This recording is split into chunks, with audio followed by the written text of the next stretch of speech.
Hello everybody, welcome to another episode of Erickson TV, courtesy with Lauren. Hey Lauren. Hey everybody. Lauren, last week we did an episode about the perils of our Social Security system and Medicare system. That's right. And how unless something dramatically changes, it's going to run out of money sooner than later. Right. So if anybody hasn't seen that episode, I'd go back into our archive and see that because it's interesting. But what the article that was right after that article, was 2 pages later, was that since 2008, with the drop in the stock market and massive unemployment, the prediction was that people were going to have to work longer into retirement. Okay. Yes. So this article says that many baby boomers are quick to retire despite the perilous economic status.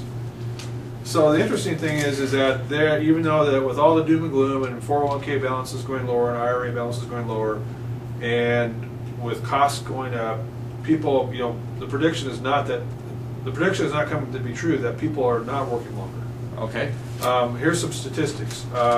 They're saying that this was a 2008 report that of the baby boomers that are turning age 65, 59% of those baby boomers are at least partially retired. Okay. Okay. So almost 60%. And 45% of those are completely retired, and then 14% are considered retired but just working part-time. And of those still working, 37% said they were going to retire in the next year. Okay. So high numbers are retiring. Right. And it seems like there's two triggers. Of course, of the ones that were retired, 63% are collecting Social Security benefits already. Of course. And it seems like the trigger is once people aren't saying I'm going to work till 70 now, but maybe if they're 62, they're saying, okay, you know what, we're going to delay retirement until Medicare kicks in. Right. It's the insurance benefit. Yes. Then the other study in here, which is interesting, was the average 401k retirement plan balance for those 65 or older was about $160,000. Okay. So let's do the math. The previous episode, we determined that the average Social Security benefit was about $1,200 a month. Right. Okay. And if the average retirement balance is about $163,000, and if the general rule of thumb is taking out maybe no more than 5% of your balance each year, right. Not a lot of high earning retirements happening here. Yeah. So what are some of the ramifications that you see from that? Well, I think there are a couple of things happening. I think that a lot of people, even if they're just about on average, they will still make it if they got married and stayed married, and they have 2 incomes supporting them, and they paid off their house, and they did a lot of other things. They didn't buy a house in like 2007 or something. They can still make it. I think a lot of people are not intentionally retiring.